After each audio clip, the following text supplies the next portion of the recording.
Прво послание на апостол Павле до Коринтијаните, прва глава.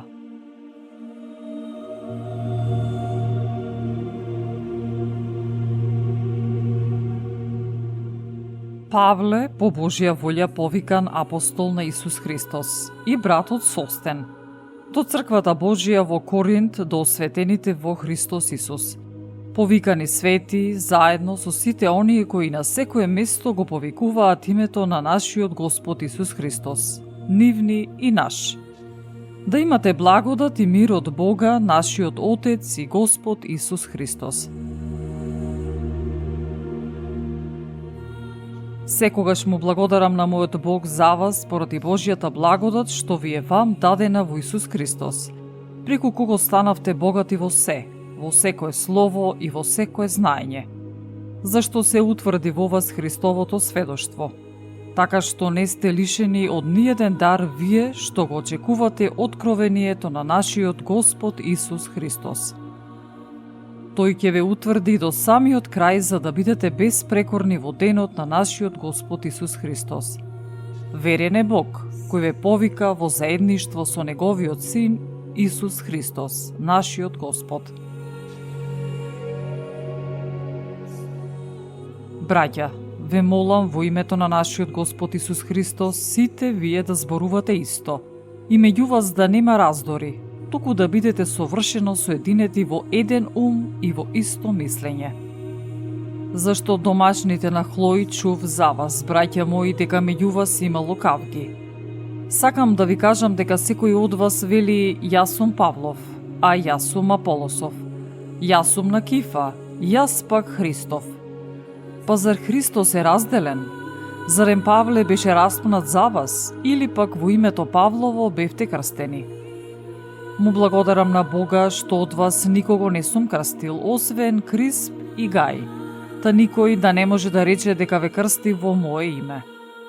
Навистина, го крстив уште и Стефановиот дом, инаку не знам дали сум крстил и некој друг. Зашто Христос не ме прати да крштевам, туку да го проповедам Евангелието. И тоа не со премудри зборови, за да не изгуби од силата крстот Христов.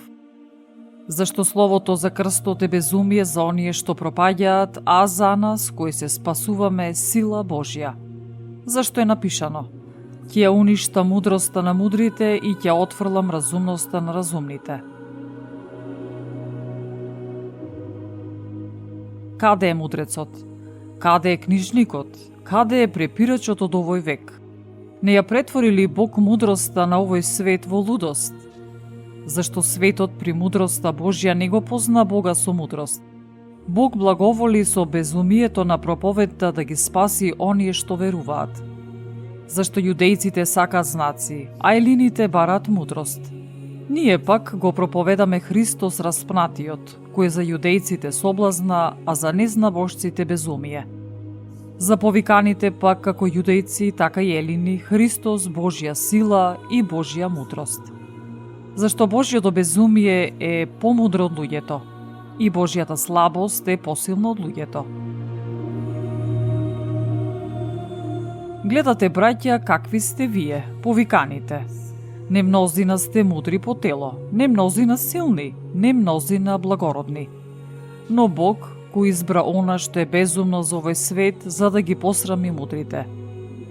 Бог го избра она што е слабо во светот, за да ги посрами силните. Бог ги избра и неугледните и презрените на овој свет, и оние што не значат ништо, за да ги уништи оние што значат нешто, та никој да не се пофали пред Бога. Од Него сте и вие во Исус Христос, кој за нас стана мудрост од Бога, и праведност, и осветување, и откуп. Па да биде, како што е напишано: кој се фали, во Господ нека се фали.